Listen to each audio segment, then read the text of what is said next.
اور وہ رات بھی آ گئی جب رسول اللہ کا یہ عظیم نواسا مدینے سے رخصت ہو رہا ہے، جہاں ان کی پیدائش ہوئی 4 ہجری شعبان المعظم کا مہینہ تھا جب امام حسین مدینے میں پیدا ہوئے تھے۔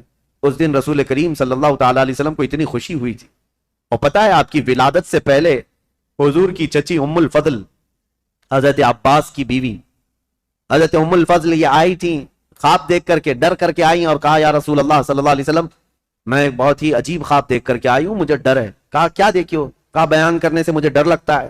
کہا بتائیں تو صحیح خواب کیا ہے؟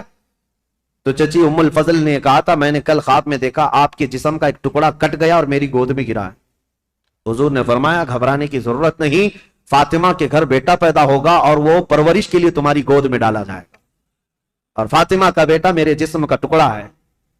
جو رسول کریم صلی اللہ تعالی علیہ وسلم نے جس کو اپنے جسم کا ٹکڑا کہا وہ مدینے میں پروان چڑھا ہے، اور مدینے میں آنکھیں کھولی ہیں، خطبہ رسول کو سنا ہے، حسین پرورش ہے صحابہ کی جھرمٹ میں، ماں فاطمہ الزہرا اور باپ حیدر کرار، نانا رسولوں کا سردار۔ اس عظیم جوان کو میدان میں اترنے کے لیے اب جو وقت آیا وہ عجیب اتفاق تھا کہ اپنا شہر چھوڑنا ہوا۔ امام حسین کہتے ہیں میرے نانا نے یہ فرمایا تھا کہ ہر نبی اس جگہ دفن ہوتا ہے جو جگہ اسے سب سے زیادہ محبوب ہوتی، لہذا سید الانبیاء جہاں دفن ہے تو مدینہ ان کو سب سے زیادہ محبوب ہے۔ لیکن عجیب اتفاق ہے اے حسین، رسول کا جو سب سے محبوب علاقہ ہے وہ مجھ سے چھوٹا چلا جا رہا ہے۔ امام حسین اپنے خاندان کو لے کر حضور صلی اللہ علیہ وسلم کے روضے پر آئے اور آتے ساتھ رو پڑے، کہا نانا جان یہ وہی شہر ہے جہاں میں آپ کے کندھوں کی سواری کرتا تھا، یہاں کے در و دیوار گواہ ہیں اور یہاں موجود لوگ بھی گواہ ہیں کہ آپ سے جو میری محبت تھی یا مجھ سے جو آپ کی محبت تھی اس کے قصے مشہور ہیں۔ لیکن آج میں مدینے سے رخصت ہو رہا ہوں، اس لیے نہیں کہ مجھے کوئی جائیداد بنانی ہے، صرف اس لیے کہ آپ کے دین پر کوئی آنچ آنے نہ پائے۔ امام حسین حضور اکرم صلی اللہ تعالی علیہ وسلم کے روضہ اطہر سے اجازت لیتے ہوئے نکلے تھے۔ مدینے والے کہتے ہیں وہ عجیب سما تھا کہ مدینے والے دیکھتے رہ گئے۔ اہل بیت کا قافلہ جب نکل رہا تھا، اس میں حضرت امام حسین کے بھتیجے، بیٹے، بیٹیاں، بہن اور کئی لوگ شامل تھے۔ یہ قافلہ بعد میں بڑھتا چلا گیا لیکن مدینے سے نکلنے والے قافلے میں اتنے تھے۔ اور پھر امام حسین اپنی والدہ ماجدہ سیدہ کائنات فاطمہ الزہرا کی قبر کے پاس آئے اور بے اختیار رو پڑے، اپنی ماں کو آخری مرتبہ سلام کہہ رہے تھے۔ مدینے والے کہتے ہیں کہ حسین کا جانا ہم نے دیکھا تھا، حسین واپس مدینے کبھی نہ آئے، اور مدینے والے روکتے رہے کہ ہم آپ کی بیعت بھی کریں گے اور آپ کی حمایت بھی کریں گے، آپ مدینے سے نہ جائیں۔ کئی لوگ آپ کے جبے کو تھام کر پکڑے ہوئے تھے، کہا ہم آپ کو چلتا پھرتا دیکھتے ہیں تو رسول اللہ کی یاد آتی، ہم آپ کو یہاں محسوس کرتے ہیں تو ہمیں نبی پاک کی خوشبوئیں محسوس ہوتی ہیں، آپ اگر مدینہ خالی کر کے جائیں تو ہمیں بتائیں رسول اللہ کے گھر میں اب بچا کون؟ آپ کے بھائی شہید ہو چکے، امام حسن، آپ کے باپ بھی نہیں ہیں، رسول اللہ کے گھر کی ایک نشانی آپ ہیں، اور آپ جا رہے ہیں اور اپنی اولاد کو بھی لے جا رہے ہیں۔ کیا مدینہ رسول اللہ کے گھر سے خالی ہو جائے گا؟ اگر رسول اللہ کا گھر یہاں نہیں ہے تو پھر کس کا گھر رہے گا؟ مدینے والوں کی وہاں پر جو بہتابی تھی، آہو فغاں تھے، یہاں تک کہ وہ لوگ لڑنے کو تیار ہوئے اور تلواریں نکال چکے تھے۔ کہا حسین ابن علی ہماری تلواریں ہیں آپ کے ساتھ ہیں، اللہ کا واسطہ دیتے ہیں آپ نہ جائیں۔ امام حسین نے ایک ہی جملہ کہا میں رہ تو جاؤں گا تمہاری باتوں پر، لیکن کل کو جو عیاش لڑکا بیٹھا ہوا ہے تخت خلافت پر یعنی یزید، یہ مقابلے کے لیے مدینہ بھی فوج بھیج دے گا، اور حرم رسول کو میں مسلمانوں کے خون سے رنگین نہیں کر سکتا۔ نبی پاک کا شہر میری وجہ سے خون آلود ہو جائے، مجھے یہ گوارا نہیں۔ میں میرے نبی پاک کے شہر کا حد درجہ احترام کرتا ہوں، مجھے جانے دو۔ یہ قافلہ مدینے والوں کی آنکھوں سے اوجھل ہو گیا۔ مدینے والے کہتے ہیں راتوں کی نیند غائب ہو گئی، ہمارا چین و سکون غرق ہو گیا۔ ہم اہل بیت کے اس گھر پر آتے تھے جو رسول اللہ کے حجرے سے لگا ہوا تھا، جہاں کبھی سیدہ کائنات فاطمہ الزہرا رہا کرتی تھی۔ حضرت فاطمہ کا وہ مکان جو آج رسول اللہ کی جالیوں کے اندر آ گیا ہے، اہل مدینہ کہتے ہیں اس گھر کے اطراف ہم گھومتے تھے، اس لیے کہ ہمیں پتہ ہے اس گھر کی تاریخ کہ حضور اگر اس گھر کے اندر بیٹھے ہوتے اور قرآن اترنا ہوتا تو جبرائیل دروازے پر کھڑے ہو کر پہلے اجازت لیتے پھر گھر میں آتے تھے۔ دوسری جگہوں پر